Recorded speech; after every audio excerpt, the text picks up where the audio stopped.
So I think we can go ahead and get started. Well, thank you all for joining us this evening. We're really excited you're all here, and we're really excited to have our guest, Claudia, with us.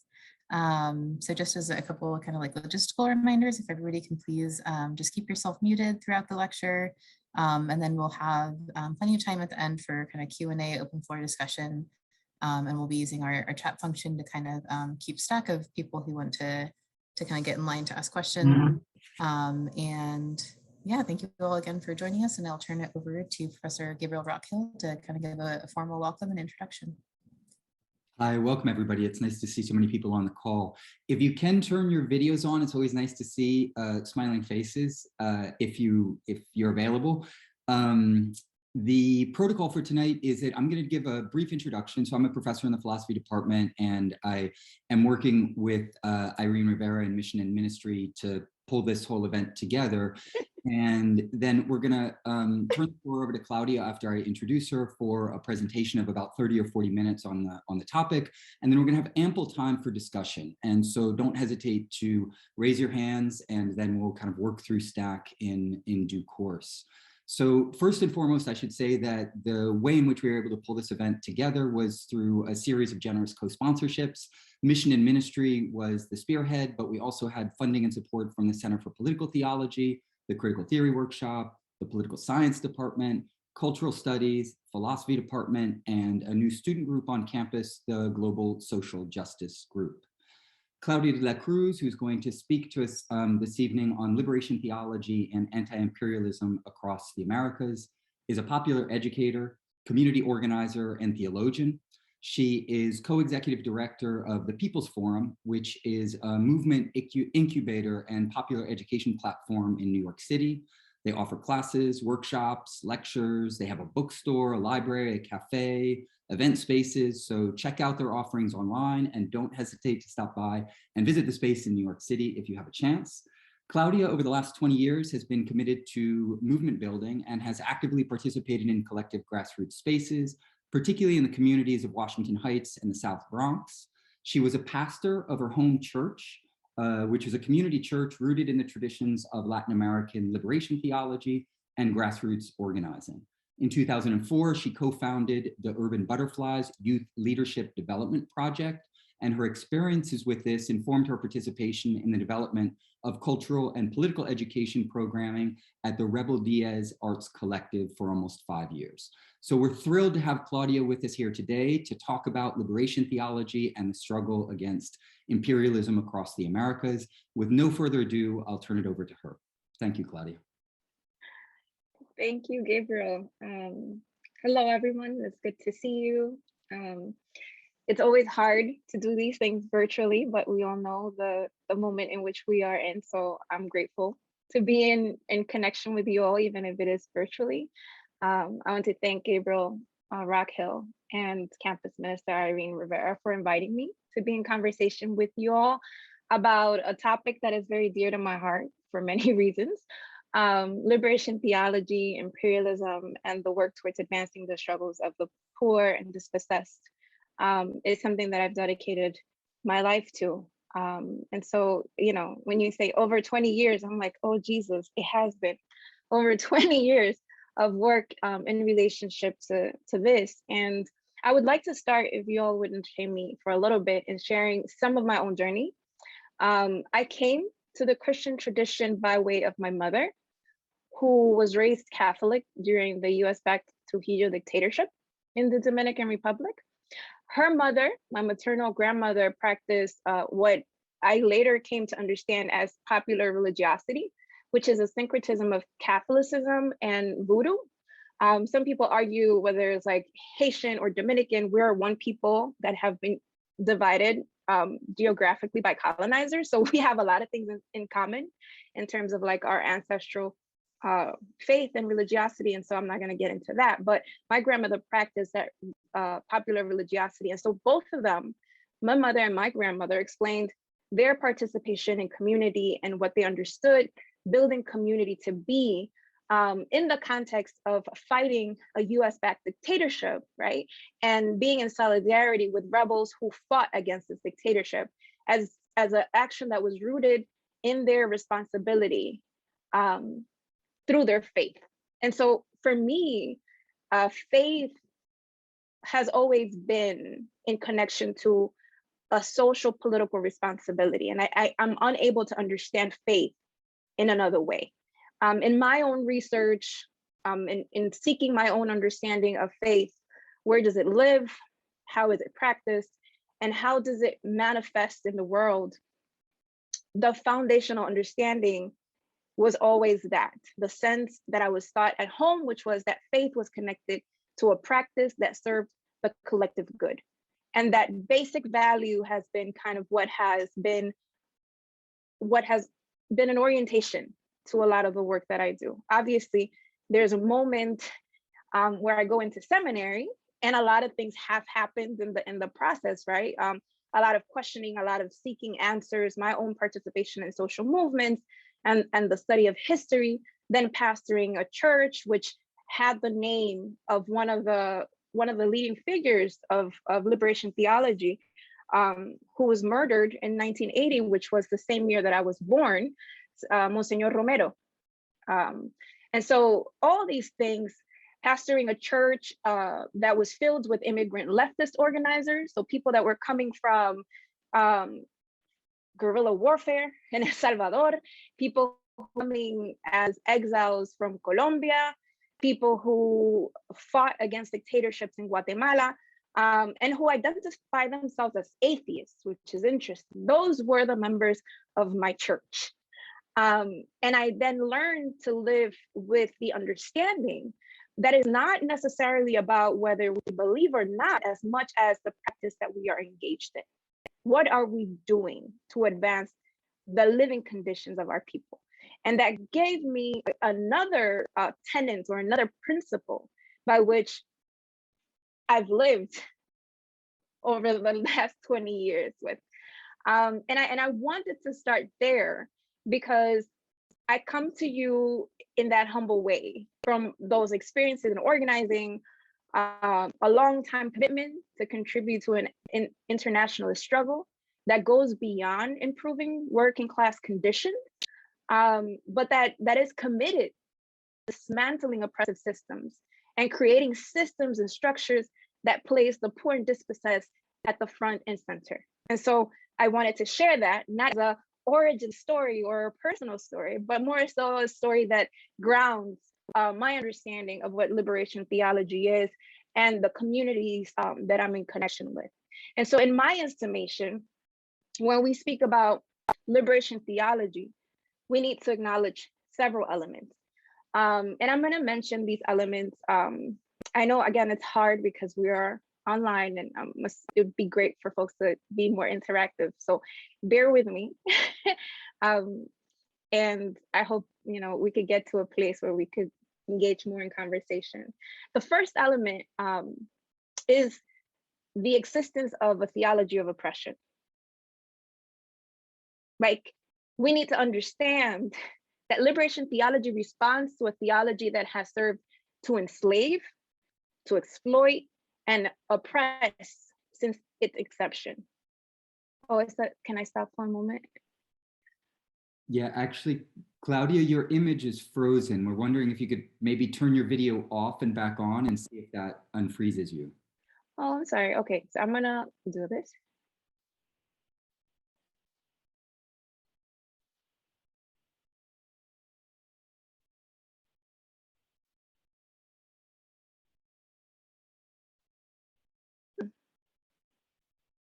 Now it's not coming on.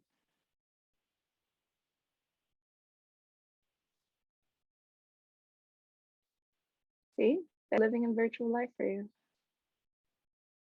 All right. Oh, there we are. That's perfect, actually. Yes, and I'm moving. I'm not frozen anymore. All right. So if it happens again, feel free to stop me because I'm not paying attention to the chat. So it's okay. So the first element that I was sharing with you is acknowledging the fact that liberation theology responds to a theology that has served to enslave, to exploit, and oppress since its inception. A direct response to a religiosity that serves to advance the interests of a few. And throughout history, we could identify what those few have been, right? the enslavers, the colonial powers, the capitalists, the imperialists. And it's all part of the same lineage. Because when we think about slavery and colonialism, those systems were the down payment to what we now know as imperialism. Okay. And these systems have been able to benefit and grow at the expense of the many, the enslaved, the colonial subjects, the workers. And so recognizing that when we're talking about liberation theology, we're talking about a process, not necessarily a thing or an event or a moment, but a process that was initiated as a response to a theology of oppression. It recognizes that there is an intricate connection between the development of Christian church and the strengthening of the Roman Empire. And, you know, the fact that it is highly irresponsible for us to speak about institutionalized religion, to speak about institutionalized Christianity and its history, and not speak about imperialism. Because the Roman Church took Christianity and developed it as a tool for imperial purposes. So history teaches us that Christianity as an institutionalized religion has served for oppression and exploitation. That's the first thing. And liberation theology emerges then in a particular global context that is cementing and expanding the US imperialist forces. This is when liberation theology comes to be. And it comes to be in the very particular context of Latin America and the Caribbean, where imperialism had the face of US-backed military dictatorships, the extraction of resources from the different countries, the overexploitation of workers, which produced high levels of poverty, war, militarism, underdevelopment. In many instances, and in this context, the institution of the church served to distract and appease the masses as an institution, the church with the big C, right?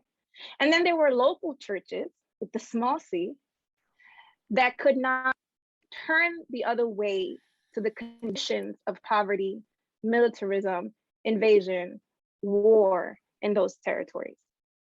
And so the translation is always hard for me, but I will use the acronym CEB, which were Comunidades Eclesiales de Base. And these were small neighborhood groups that took up a method that then also becomes a method that is utilized in popular education, right? So like the deconstruction of pedagogy that's meant to oppress. And this method was the see, analyze, and act method.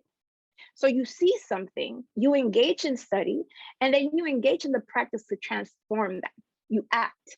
And it's what people have called in academia and other places, praxis, right? And what this meant was that as Christians, we were not to be witnesses of injustice. We were not to be on standby of injustices. These groups were created to foster a new critical consciousness aimed at the emancipation and the struggle for the better conditions of the poor and the working class in those territories. Later, these experiences lead to different political movements. And these political movements are political Christian movements. In 1971, there's a creation of Christians for Socialism movement, which was formed a coalition to promote socialism in the name of the gospel. And then in the 1980s, there's a Christian movement committed to popular struggles, which emerges and provides supports to activists, particularly Christian activists that have been persecuted, incarcerated, and some of which were also disappeared, right? So something that was very something that brought a lot of enthusiasm to a lot of people in that context was the dialogue and the exchange between Christians and Marxists, or Marxist sectors, that started to take place precisely because folks were looking to organizational processes where that were cross-sectoral, that were more aligned around improving the conditions of the poor and dispossessed, finding commonalities in that strategy, finding commonalities in the tactics that could be implemented to be able to advance working class struggles. And so beyond its intellectual reflection, liberation theology was an exciting expression of the revolutionary commitment of the clergy and militants from different political organizations in grassroots towards collective action. And one of the founders of, or I don't want to say founders, because when we talk about things like these, we need to understand that there's a systematization or the documentation of these processes done by intellectuals. That doesn't mean that that's where it started, right? And so these processes were going on with these small communities that are organizing themselves. And then come folks that are, intellectuals, that are scholars, that are theologians, and systematize these processes. They document these processes, they write about, they theorize about it. And Gustavo Gutierrez, which is a Peruvian theologian, and is known to be kind of like the person who coined this question of liberation theology. The virtual word also puts them in a position where your child comes in the middle of a talk to ask about homework. I should do? Yes, you should do your homework. That's life. Right, okay. No ice cream. He was prepped. I swear to you, he was prepped. That doesn't work. No, there's no yogurt. Yes, okay. Bye. And it's kind of like, he knows exactly when to come in to demand. There's no space for negotiation. He's just coming in, he's getting his yogurt. All right, sorry about that, y'all. So Gustavo Gutierrez, the Peruvian theologian, states in one of his work in 1971 that liberation theology did not seek to propose a new theme for theological reflection. Like, this is not about, it's not as much about ideological debate and ideological reflection, but rather a new way of doing theology, of practicing theology, of carrying out this faith that we're talking about. Is a critical reflection on historical praxis. This is what he says in 1971. In this process of having folks build these communities, the CEBs, having theologians like Gustavo Gutierrez systematize and document these processes and develop theology around it, the organizational and politicizing elements of these CEBs, estas comunidades eclesiásticas de base, impacted the participation of Christians, particularly Catholics, into peasant and urban popular movements of Latin America. So it mobilized a sector of Christians to become part of social political movements. And that's, I think, one of the big achievements of liberation theology.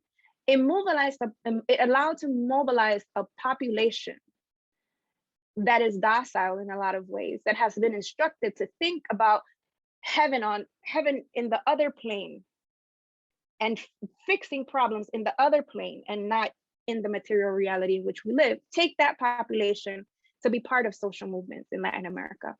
And it even reached like a more radicalized expression that linked some Catholics to guerrilla warfare. There's a name that you all should look for if you don't know him already. His name was Camilo Torres Restrepo. And he was called El Cura Guerrillero, the guerrilla priest.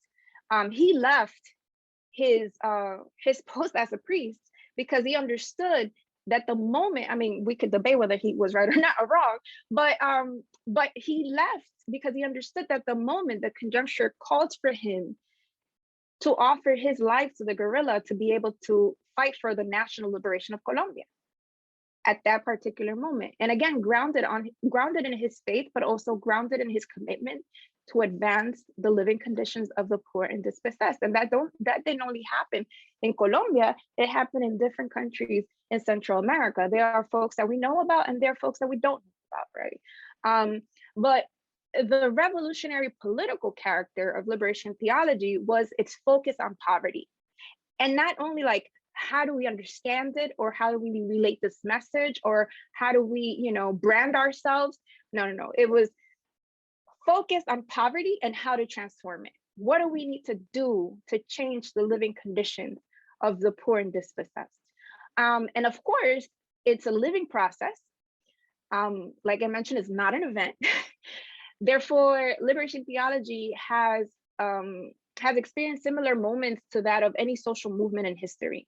So it's had its heights, it has had its lows, it's had its moments of not moving as much, as quickly, as urgently as we would want it.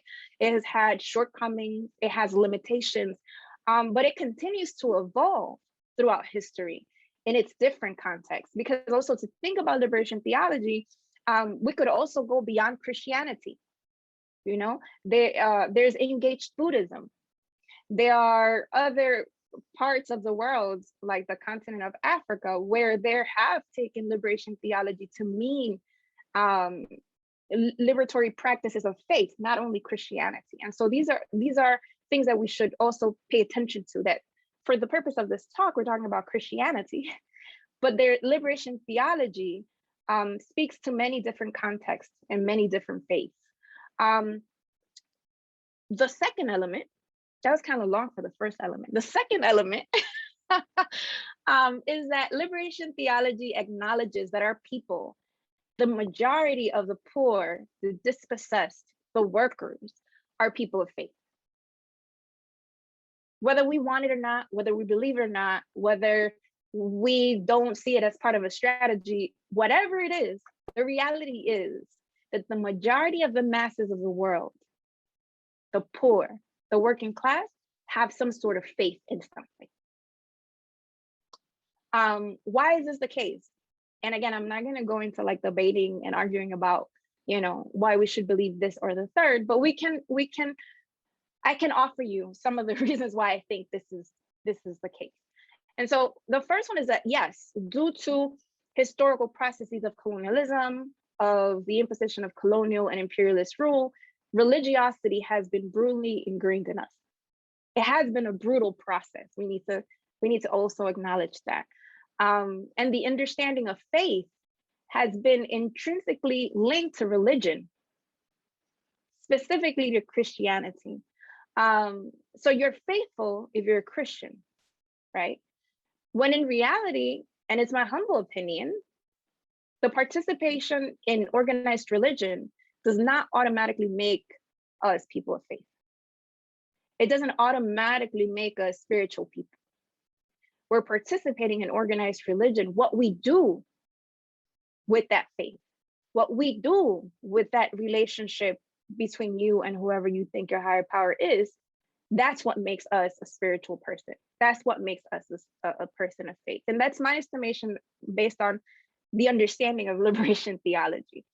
That faith needs to be manifested in our values and our actions, and needs to be coherent, and it needs to be in relationship to the world that was intended to be created, not the one that we are currently in. Our people are people of faith because there's an understanding that the material world in which we live is not a world of justice. It is not a world of peace, is not a world of equity. And there's a human need to hope for something better. We all want to think that there is something better, that there is the opportunity of a better place. And then our people are people of faith because they seek answers to material conditions, to poverty, to displacement, to war, to illness, to torment, to misery, you name it. Every human experience of suffering, we want to know, why does it happen? And they seek comfort and community to be able to engage in a process of not feeling isolated in that quest. And so the church, historically as an institution, the church with the big C, has been, and as it acts as an instrument of those in power, has not offered a historical or material analysis of why people experience the things that they experience in the material world. What it has done is provide believers with heaven as a place to look forward to in response to, and as a reward for suffering and good deeds on earth. I mean, and some of you who are believers may think that I'm being blasphemous, right? And that's okay, right? That's why we're in this space of discussion. Liberation theologians understand that we are to build heaven on earth. That's the offering. That it is not enough to wait on an afterlife for the solution to our living conditions in the now. That we were not designated to live in poverty, to live in lack, in deficiency, in misery, and suffering. The task then becomes, again, to create this heaven on earth, and meaning a place of equity, of justice, of abundance, of harmony amongst living beings and Mother Earth. It sounds nice, right? It's harder to get it done. And this is probably where we mess up at times, but that's a whole different sermon. Then the question becomes how? How do we build this heaven on earth? And how do we ensure that we tear down what has become an obstacle for most of the world's population to live in dignity and to live full lives? How do we become co-creators with God, and the God that is not the God that we've been taught? So we need to deconstruct what we conceptualize God to be, right? Understanding that there's a God of many names, and understanding that people also build faith and religion outside of the church. Because when we idealize martyrs of the revolution in some way or another, we're also creating deities, right? We're also creating people that we're looking to. Sometimes we don't see it that way, but it in my estimation is kind of that. So redefining God and understanding God as love, as justice, as the restoration, that we need to build harmony amongst its creation. That's the second element, long. Third element, and hopefully you're all not yawning and going to sleep, because I know it gets to that sometimes. This second element brings me to my third point, which is that people's material needs cannot be met. People's questions on their reality cannot be seriously approached or answered if we refuse to look at and fight against the systems that create these conditions. I'll say that again. People's material needs cannot be met, and people's questions on their reality cannot be seriously approached or answered if we refuse to look at and fight against the systems that create these conditions. The church as an institution has historically and intentionally developed structures that hold the people's wants, hopes, and aspirations, but do not provide solutions. They hold it, but they don't fix it. And beyond that, they hold Jesus hostage, because Jesus becomes this thing that is far from us, that is unrelatable to us, that it somehow we can't become, but we need to look to as an orientation for our actions. It provides charity while maintaining and justifying the status quo and the suffering these systems produce as part of God's plan. Structures that allow for the root of the problem to persist. In my Christian tradition and practice, which is rooted in the principles of liberation theology and the belief in a historical Jesus, we understand that the problem is capitalism, an economic, social, political global system that savagely has nourished itself with the blood of the poor of the world for centuries. And so the church has a responsibility to respond to the people, to their material needs and to their spiritual needs. But we can't solely say we're going to respond to the spiritual and leave the material out. We need to respond to both. The people in this context express the possibility in this context of of building this liberation theology within their communities, expressed the possibility of embodying a prophetic theology through organizing and in building a collective process that builds an alternative to be able to access very fundamental human rights. And so the church becomes more than a place of worship and more than a space to escape reality. It becomes a place of study, a place of exchange, of understanding our material reality, of strengthening our spiritual self, of building bridges based on the conditions that we are organizing to transform, and then organize to move people towards transformation. The character of the church itself changes. The church is also understood beyond the physical space of the church.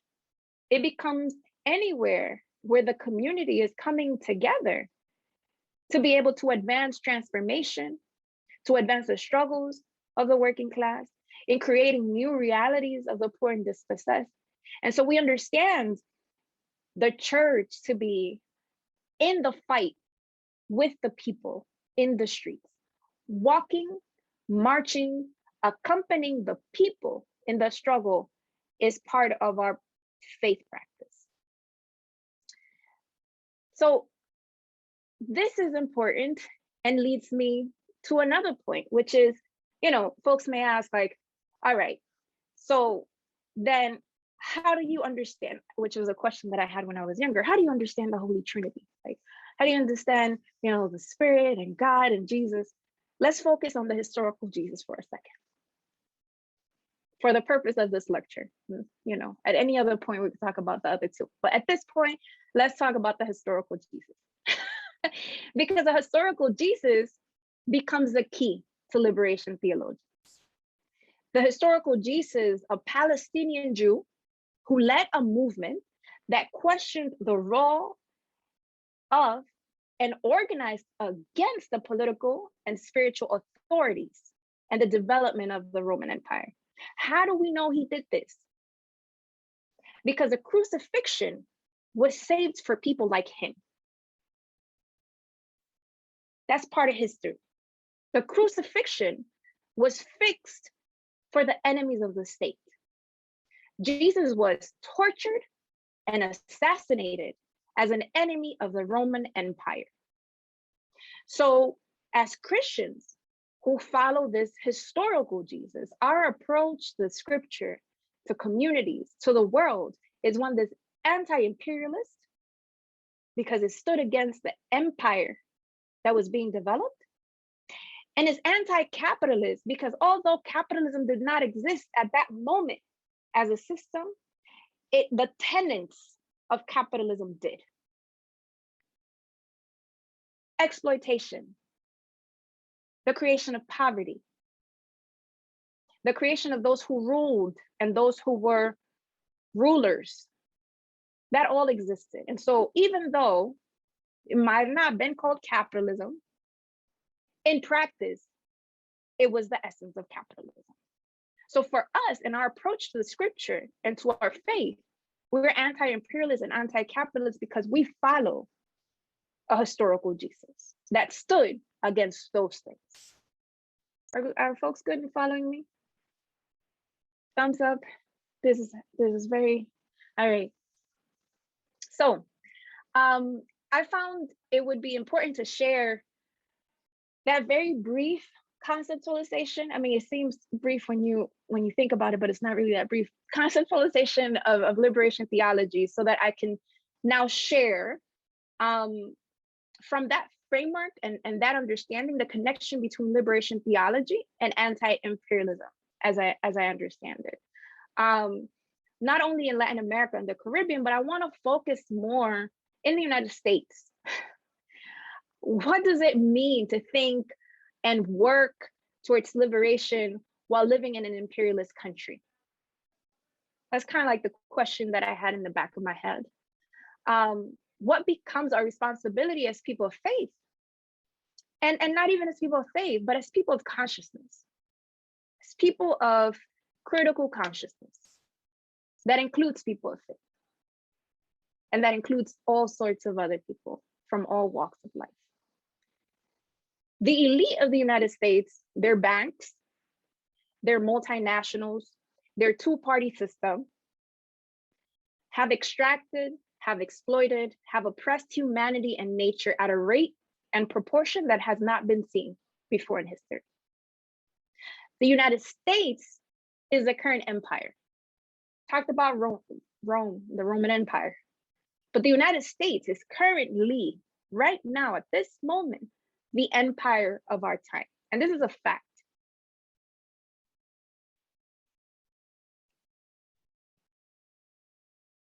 I'm looking at, oh, okay. So we're talking about imperialism, and I'm going to try to do my best to make it as accessible as possible. And if folks want to chime in also in the chat, we're talking about a global system of capitalism that extracts resources, that develops inequality, that feeds off war and militarism to be able to benefit the capitalist or the elite at a global scale. The United States is a center of empire. It is the empire, right? And I mean, more than defining it, there were certain things that I wanted to share that kind of describe what it is, if we could do that. So the United States imposes its will on the entire planet with immense power in all spheres of reality and through everything. An economy that puts profit over people globally, an arms industry that doesn't compare to any other. The United States holds the largest arsenal of weapons, has military bases spread throughout the world, while constantly manufacturing narratives of outside threats to push for war in order to make more money, right? Holds great control over global market, leads unfair trade. The US and all of its institutions, from the education system to church to mass media to, you name it, all of the institutions, cultural institutions, operate together to misinform and manipulate the public.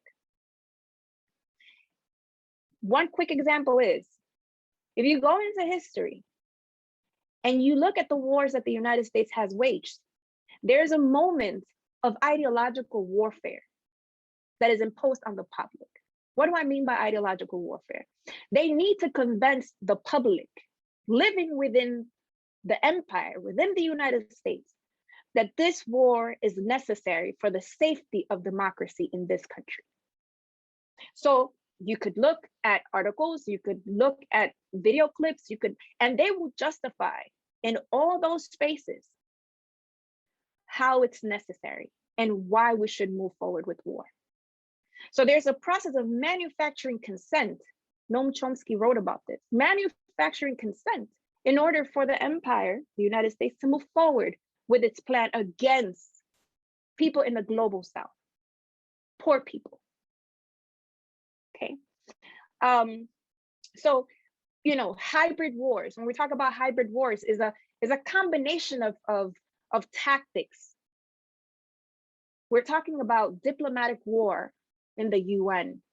We're talking about, political war, fighting in ways, putting forth this narrative that some countries are authoritarian and they lack democracy, and therefore we're going to defend democracy in those countries. But we need to question how much of a democracy we have in the United States and how much of moral authority the United States has to do that in other countries.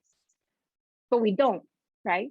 Because our consent is being shaped. Our understanding of reality is being shaped by forces that are their forces, right? So when we talk about hybrid wars, we're talking about diplomatic war, political war, cultural and ideological war, economic war, all of these combined against nations. People in countries like Venezuela, like Cuba, like Nicaragua, like Iraq.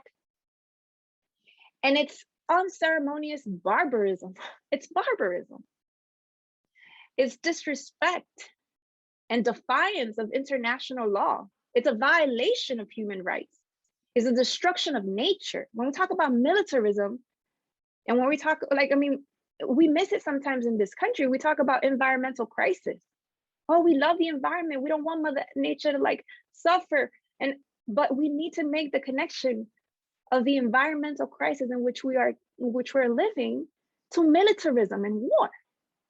And who are the biggest perpetrators of war and militarism if it's not the empire of the United States of America? And so there's an exaltation, the uplifting of individualism through many mechanisms. I mean, Instagram, Facebook, you name it, and in other ways. Individualism reigns, consumerism reigns, and those are the definition of someone who could be successful. And these are the values that are upheld and promoted. This is where we live. This is the United States of America. And then all of this, I don't know if it sounds terrifying to you, but it sounds terrifying to me as a mother to a 7-year-old who will have to live in this country and will have to experience levels of discrimination in this country because of the very foundation of this nation. That rhymed. And so all of this is terrifying and produces all sorts of social and personal ills. We only need to look at the amount, who are the folks that are committing most suicide in this country? Can anybody unmute and say, who are the folks with the highest rate of suicide in this country? Take a stab at it. Transgender people. But there's the specific point to that. Black transgender people. Young people. LGBTQ youth. We're talking about indigenous people as well. Youth people in all the brackets of historically marginalized identities.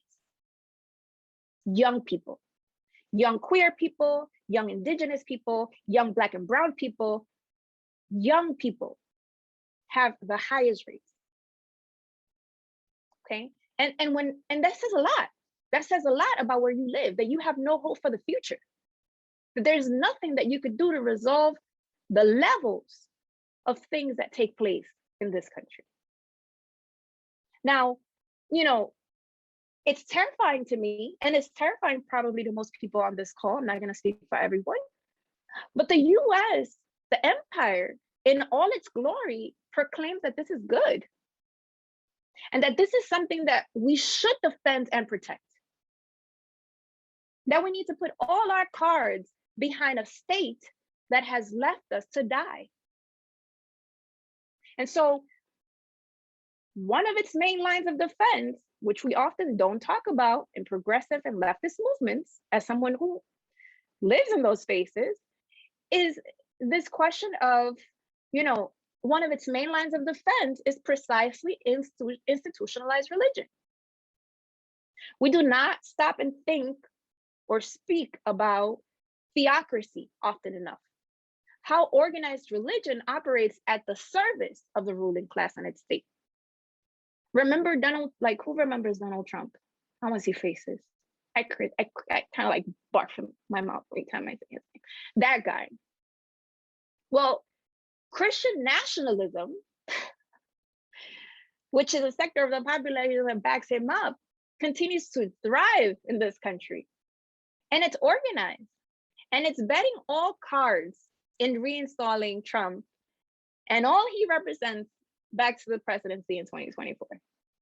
And there is so much more we can discuss in relationship to that possibility that also includes a very clear analysis of where the Democratic Party is, but we're not going to engage in that sermon right now because we're talking about theocracy and we're talking about Christian nationalism and the fact that it is something that we need to pay more attention to.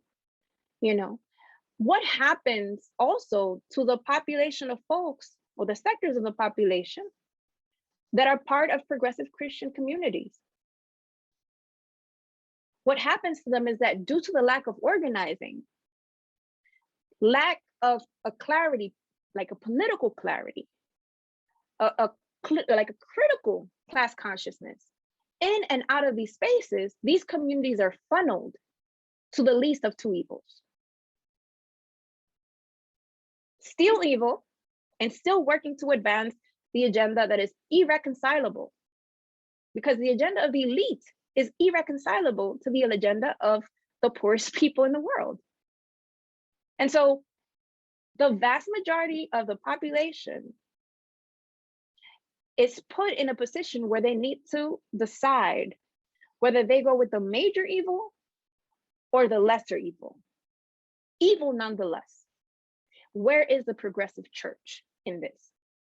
What pole are we creating? I don't have the answer for that. It's a question. And what is the left in this country also doing in relationship to that pole? What does it say about religion continuing to be a vehicle for advancing the agenda of the ruling class? And what does it mean for political organizations and movements outside of faith-based organizations? How they should relate to these spaces? How does this, I mean, what does it say about faith-based organization and what are their priorities? What is their character? What should it be? It tells me, again, I don't have the answers to these questions. They're questions that live in my head. But these questions lead me to believe that whether we are believers or non-believers, if we continue to think that an organized people, in any way, shape, or form, that an organized people can advance anything in this country or anywhere in the world, we will continue to lose at the hands of organized ruling class. Unorganized people don't advance projects.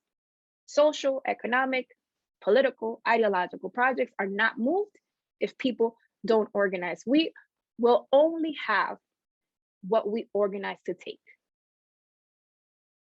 And so, as people living in the United States who experience or have lived or understand the reality of displacement, of underdevelopment and unemployment, of incarceration, who understand the lack of access to healthcare, housing, the discrimination to historically marginalized community, the lack of very basic human needs, we have to come to terms with the fact that we have more in common with people in the global South that are victims of imperialism than we have with the government and the state of the United States.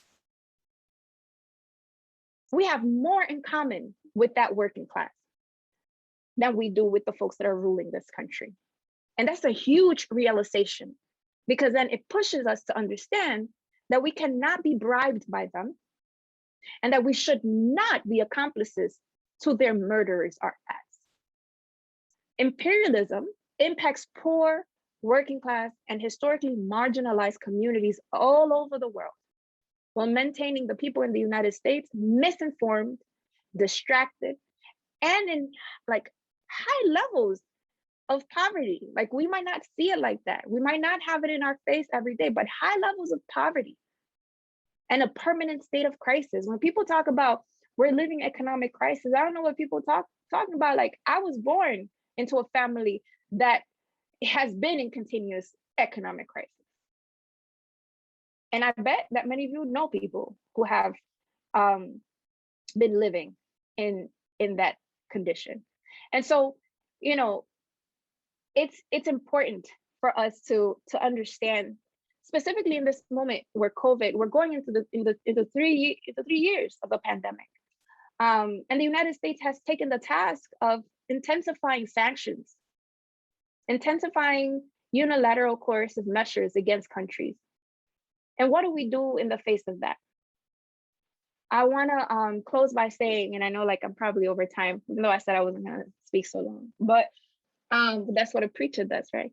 I want to bring forth a song, and you all could look it up. It's in Spanish, but it's very important to folks in the liberation theology tradition, and it was by Ali Primera from Venezuela. And he said, like, part of his lyrics was, no basta rezar. Hacen falta muchas cosas para conseguir la paz. It's not enough to pray. There's a lot of things that need to come into play in order to reach peace. And so I'll leave you with that, because I'm assuming we're going to get engaged in some sort of conversation, and hopefully some of the points that I didn't touch on, I could touch on that. But thank you for bearing with me. Thank you so much, Claudia. That was a wonderful opening.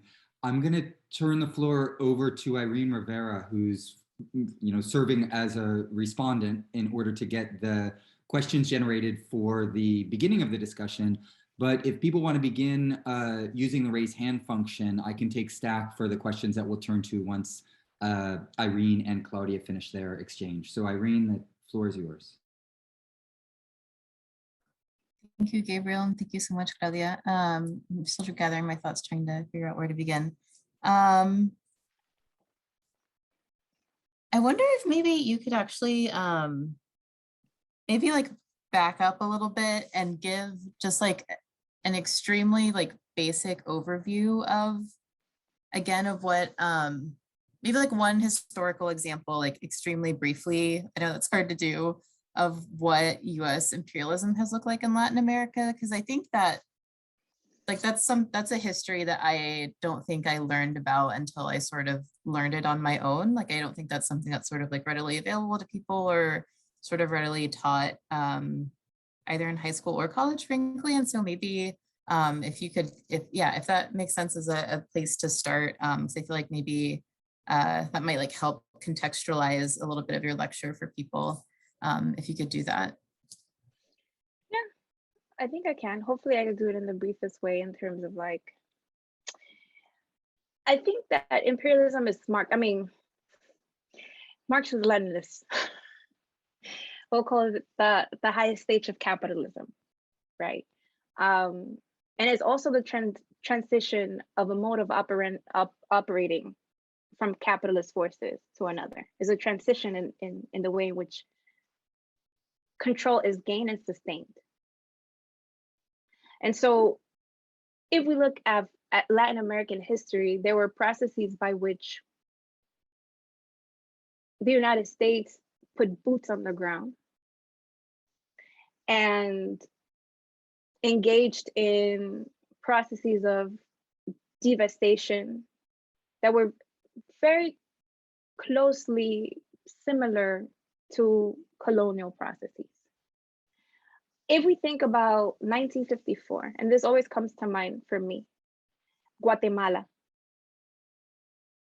the use of coup d'etats, of overthrowing, and the use of placing US-backed dictators in positions of power. No longer does the United States necessarily have to put boots on the ground, but they have.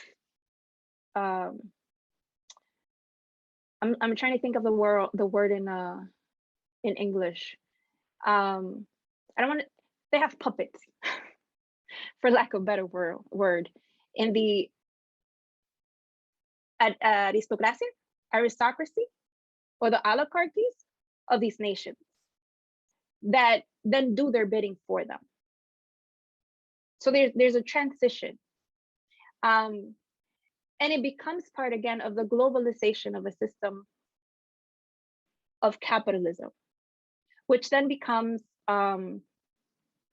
because it is a global system, and because it has many different elements, it has the element of finance, it has the element of militarism, it has the element of these oligarchies or these elites in these national countries. It allows for more domination in a way that it's almost covered up. It also includes the ideological realm. I'm trying to do this as basic and as as accessible as possible. But I would highly recommend for folks who are more interested in learning about the definition of imperialism and what it means in the development of history, to look at, Lenin and his writing on the highest imperialism, the highest state of capitalism, which has, more of a definition than I could potentially give in a brief time. I hope that helped somewhat. For sure. Irene, do you want to follow up, or should we open up the discussion? It's completely your call. I have one more follow-up question that is actually like, I guess maybe unrelated to that one, but I think that was like a helpful kind of like orienting. But yeah, I would definitely encourage any students here to kind of to learn about the United States history in Guatemala. I think that was the like initial historical example Claudia used. Yeah, and sort of like the role of the United Fruit Company, which was a US owned fruit company, and like what that sort of, yeah, what the role of both the US government and then also corporations have sort of played within, yeah, within the history of Guatemala. I guess just maybe if you, and then we'll open it up for questions if anybody wants to get on stack, raise your hand, or maybe even write a question in the chat if you want. As one more question from me, if you could maybe just like kind of talk about your faith with like as a young person, like when you were in high school and college, and maybe like what that faith journey at that time looked like, and if you were to sort of briefly kind of trace it to now, like, yeah, how is God moving in your life as a young person, and sort of like how has that taken you to where you are now? That's a big question. But it's, I think, an important one, because I think it's something that a lot of young people struggle with. I think for me, the fact that I was living my material life in the Bronx, in one of the poorest congressional districts in the United States, I saw poverty. I experienced what it meant to be part of a working class. And also going back to the Dominican Republic and seeing poverty there, my question is like, where is God in the world? Why does God allow this to happen? And obviously my mom as a Christian and my grandmother as someone who practiced popular religiosity got really concerned about me questioning God. And it was, I think, about that same time, 13, 14, that I understood like that there were such things as political movements and social organizations. And so I was more struggling with like, how do I reconcile my political understanding of the world and this faith thing that I'm being exposed to, that I kind of feel a connection to, but I can't quite rationalize. And it was then when I was introduced to liberation theology, not by theory, not by theology, but by practice. Going into a church that did have an analysis, that did have a Bible study that put together the Bible and the newspaper clips and historical books and said, you can't understand half of the truth. You need to understand the entire truth. And you also need to understand, when we were talking about God and we're talking about the Holy Spirit and we're talking about Jesus, that Holy Trinity, we're talking about not necessarily recruiting people to believe in that, but it's how do people see that in you? And how do people see that in what you build? And how do people see that in how you manifest yourself in the world? And that made sense to me. That was a faith that I could reconcile with a political practice that was not based on, you know, mythical stories or magical things, but it was very concrete. While at the same time, safeguarding and understanding that we are beyond this material life that we live in, that there is something that moves us, at least for folks of faith, that there is something that moves us to act, that calls us into places that we connect with. Some people call it energy, other people call it God, other people call it other things. And so I also learned to respect that there is a God of many names. I started reading people like Martin Luther King. I started reading people like Malcolm X. I started reading about engaged Buddhism and what did that mean? Like, what does it mean for people living in this world, in this context, with the many questions of society? What does it mean to us? I mean, what does this mean for people who have faith? How do we manifest that God does have feet, has hands, has arms, and is operating in this world through and amongst us? That is not this thing that we can't touch, that we can't reach, that we can, and some people may not see it that way. That's fine. But that was the way that it made sense to me as a 13, 14, 15-year-old. And I think a lot of the spaces, a lot of the church spaces that don't allow themselves the space of discussion, the space of answering questions honestly, the space of study, are missing out from a whole sector of the population that are young people. Because young people ask questions and they want real answers. And for as long as those real answers are not being dealt with or offered to them, they're not gonna build community in a church space. Thank you so much, Claudia. So yeah, I guess we'll move to questions now. Gabriel, I don't know if you had a sense of who raised their hand first, but. Yeah, I think that Ruth Bolar is how your Oh, name. Bolarte, yes. Okay. Yes, hello, and thanks, Claudia, for this. So a comment, you mentioned the historical Jesus. So at least from my perspective, this came, to proclaim the good news, and the good news, obviously, liberation at all levels, spiritual, but also, yes, involved material and so on. So, but this tension of this fully liberation, what we want to call it heaven, the kingdom of God, and so on, at least that it comes because God becomes a human being incarnate, but at the same time, it's not fully realized. So like the kingdom of love is already here, but not quite perfectly here. I mean, I believe that's what helps me focus on these imperfections. But with that, I completely agree with you, this piece of the church accompanying, especially the more vulnerable. But would you say a little, so in this tension, like it's here, but not quite fulfilled. Did I understand you look at the church role or function to fix these injustices that really, I agree, that are oppressing us, or would you say more that the church as an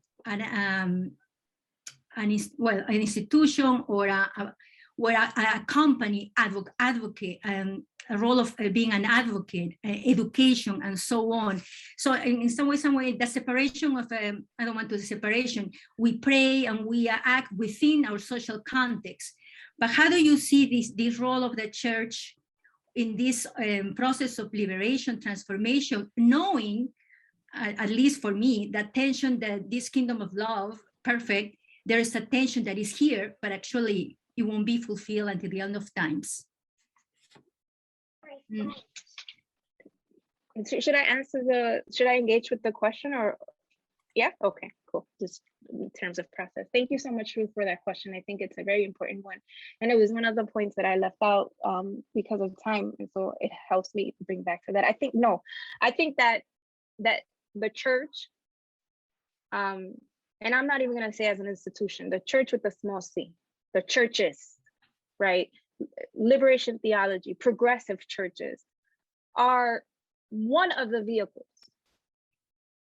They serve their purpose in the constellation of many different organizations that need to act together in an organized way to advance working class struggle, to advance the agenda of the poor and dispossessed.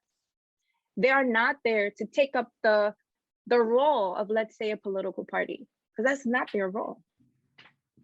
They are not there to take up the role of other institutions, other mass organizations of other character. No. That's not what our role is. It is one vehicle of many that must live in coordination with other vehicles in the process of building liberation. And again, it must also be part of a movement that's independent, politically independent from the ruling class. Because the problem is now that as much as we understand that there is a separation, and I put it in quotation marks, that there's a separation of the church and the state, there isn't really a separation of the church and the state. Because a lot of churches with the big C and a lot of churches with the small c are organizing to move people politically against their own interests. That's why I talked about the Christian nationalism piece. And so, yes, our role is not to be any other organization, it's to be the church, but not the church isolated from the secular world, because people operate in all those worlds. So we need to be in dialogue, and we need to be in conversation, and we need to be organizing also in relationship to these other spaces. I hope that answers the question. Yes, thanks. Great. I think next up is Hector Barela Rios. Yes, thank you all. Claudia, let me just say thank you, first of all. And on behalf of many of my students that are here, I'm pretty sure that that they are very thankful for your talk and of your engagement. You should know that they have a choice, right? They chose to be here, and that we should take that as part of our, to use a technical term, our scatological hope, right? It is a hope that has an aspect to it of the future, but it's a hope that starts in now. So I take those victories as I can. But my question was, you framed your talk around how to be, you know, how possible it is to be liberationist but also anti-imperialist, and I think it's a very good question, and I want to, you know, going off of that, just ask you another question, which is, these things seem sometimes unmanageable, and you know, huge elephants, right? That they're very difficult to manage and to grab a hold of.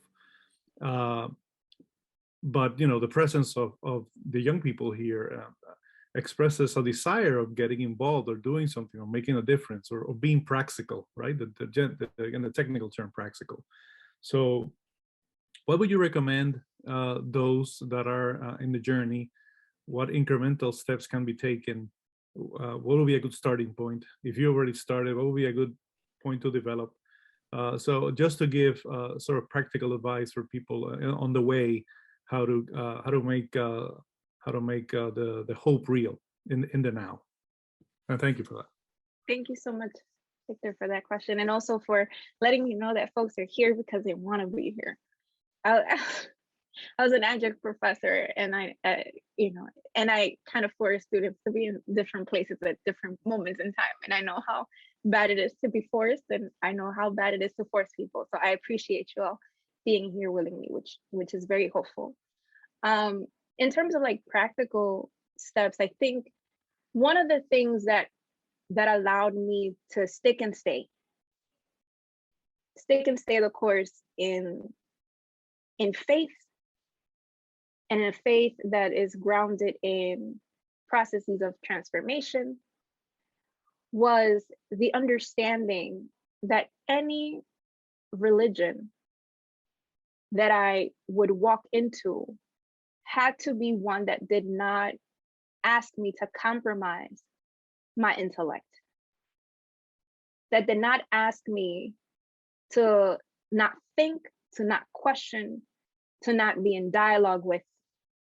That was kind of like the first thing, you know. Any religion that rejects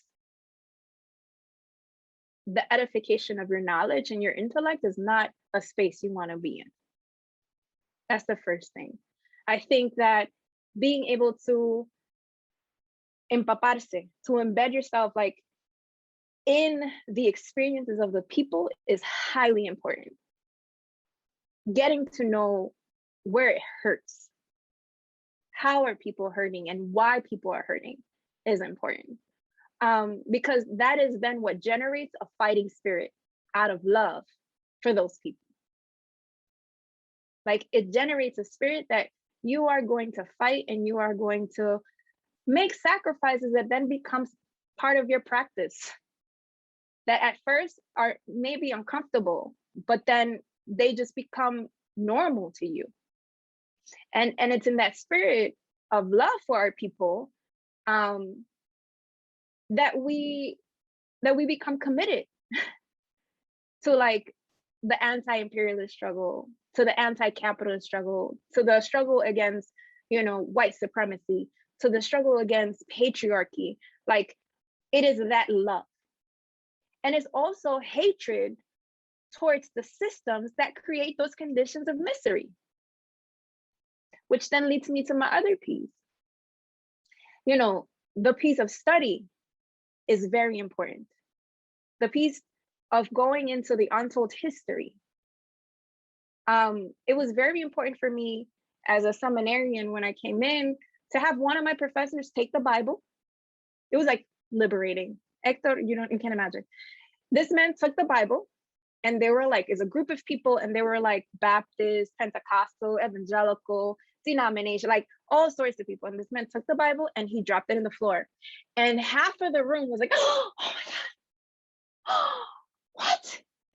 And I was like, holy, I'm not gonna say the other part, but I was like, oh my God. And the reason that my response was like, oh my God, was because he followed that by saying, if we can't look at the Bible as a text that was birthed in a historical, political, social, and economic context, then what are we doing here?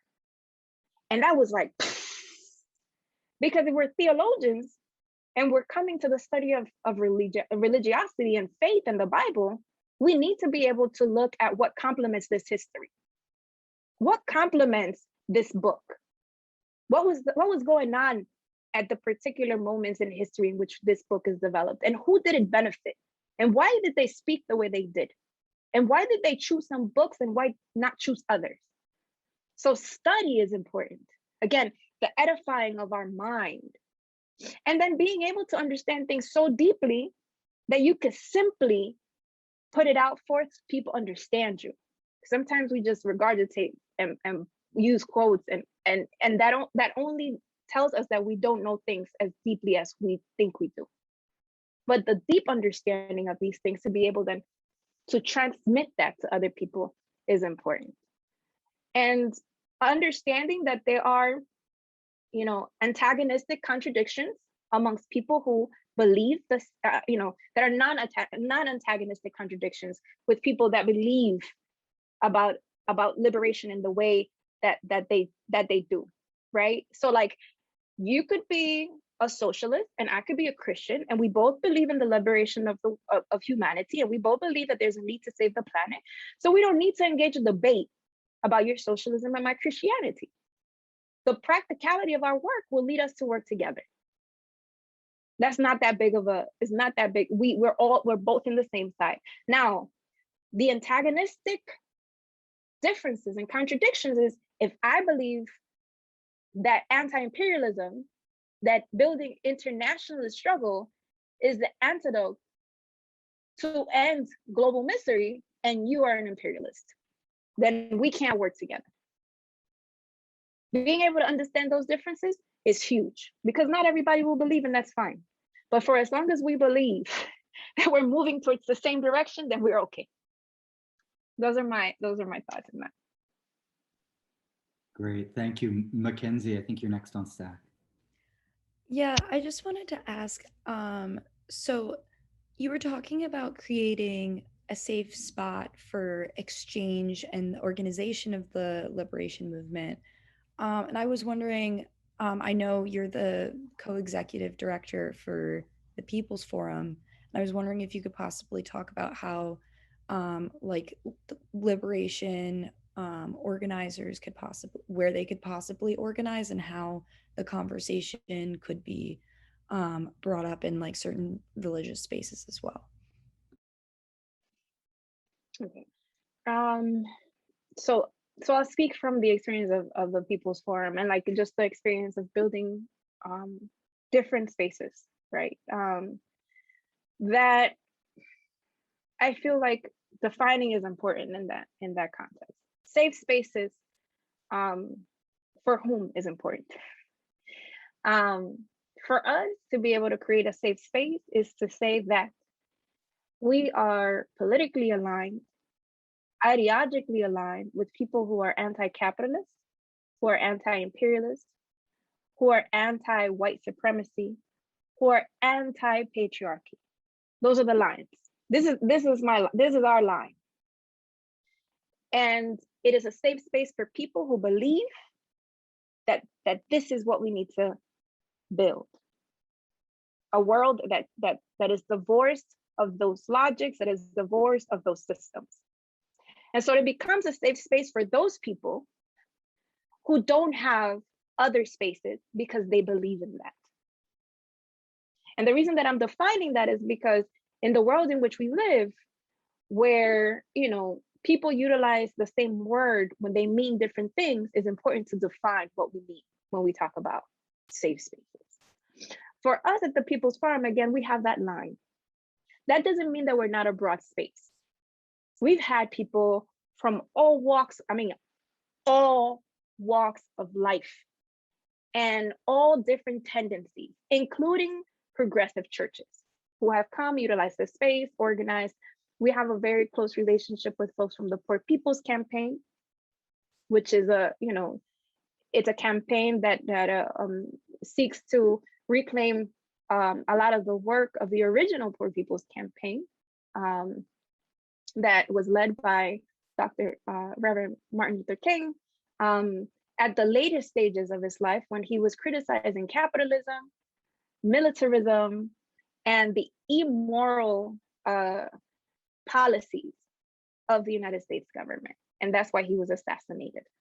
And so we build relationships with a broad group of people within that orientation. Everything within that orientation is great. Anything outside of that orientation, we need to talk about, right? Because of the same thing that I mentioned earlier in terms of what are the contradictions? Are there contradictions amongst friends, comrades, allies, or are they contradictions with enemies, with enemy lines, with enemy agendas?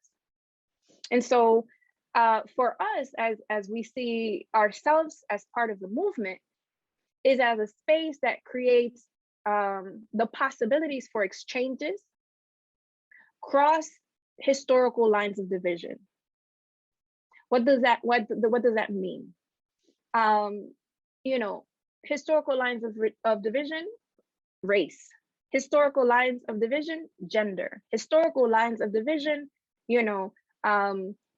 people who are the poorest of the poorest and people who are middle class, upper middle class, professionals, like exchanges between human beings that are part of this line that is anti-imperialist, that is anti-capitalist, that is anti-patriarchal, and who seek to build projects together, to collaborate, to move people towards those lines. And so, as a space, it provides, physical space, but it also provides political education. Because it's hard to talk if we are saying the same words, but we don't mean the same thing. So we provide a space for ideological struggle, for people to debate with each other, for people to engage with history, with political economy, with culture. And through those processes, gain an understanding of where our differences are, but where are the majority of our commonalities, and how do we work together to move things for the working class and for the poor and the most marginalized sectors of society. And we do that at a local scale in New York City. We do that at a national scale with different movements, and we do that internationally, because we also understand that as people living within the US empire, we have a responsibility with movements outside of this country. I don't know if that helps. I hope it does. Yeah, that was very helpful, Claudia. Thank you. I think, Danielle, you'll have the last question, it looks like. So the floor is yours. Hi, Claudia. So I was just interested in your talking about suffering and this idea of creating a heaven on earth. And please correct me if I misunderstood any of your ideologies. But I was reminded of Eleanor Stump's The Problem of Evil. She looks at kind of the existence of God also in a world where there's suffering. So in the long run, I'm thinking liberation theology wants to rid the world of evil, and suffering, which makes sense, yes. But in this case, we're sort of talking about human perfection. And I was wondering if there was a response of this theology that we don't understand how suffering takes a place in relation to the universe and to God.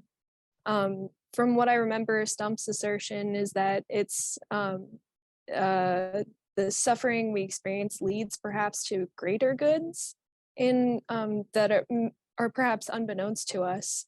But without these evils, these kind of greater goods wouldn't be possible. So I guess I'm not saying that, you know, we shouldn't be working towards ridding the world of suffering and evil, but is true perfection and this heaven on earth an achievable goal for liberation theologists? That's a great question. Hold on, Danielle. And why is that a great question? Because I think it's a question that a lot of people struggle with. And even, you know, people of faith, I have questions of that sort and they don't feel safe enough to ask them. So I appreciate you bringing that question forth. And I will try my best to touch on the question of evil coexisting with goodness in some way. And this is kind of like where the materialist in me comes forth. Because I do consider myself, I'm going to out myself, I consider myself a socialist Christian. I think when we look at things from a Marxist perspective, which is where theologians, a lot of the like liberation theologians kind of go to make sense of these things, we need to understand, right, evil detached from this world that is a mythical world, that is a world that we can't see, that we can't touch. We could see evil. We could feel evil. We could experience evil, just as we could see, feel, and experience goodness. And if we think about it in a materialist way, that's the dialectical piece, right? The opposition of two forces that for one to exist, the other one needs to exist as well. Is it a resolvable thing? If we look at things from a materialist perspective, we then understand that the reason in which we live in this conflict, in this conflict of opposing forces, evil versus good, right, is because they're in this fight to win, where either evil wins over good or good wins over evil. And if we look at history, it teaches us that it is possible for good to win over evil. Now, how does that happen is the question. And I think, you know, that's what you were getting to towards the end. How does that manifest? And I'll go back to what I said before. Unorganized numbers of good people cannot advance anything in this world. Organized evil will continue to win for as long as organized good doesn't get their act together. And I don't want to oversimplify it, because I know you've probably done a lot of deep study around this. I mean, you were quoting people, you were like serious about the question. So I don't want to oversimplify it. But I also don't want to engage in a place where we are going into these very heavy ideological reflections and debates to something that is connected to the urgency of the livelihoods of many people. I hope that makes sense. And so if it's connected to the urgency of the livelihood of many people, including ourselves and the planet, that understanding that organizing good is as important as identifying evil. That the only way we win over evil is if we organize, and we can't do it in isolation from other good people that might not be us.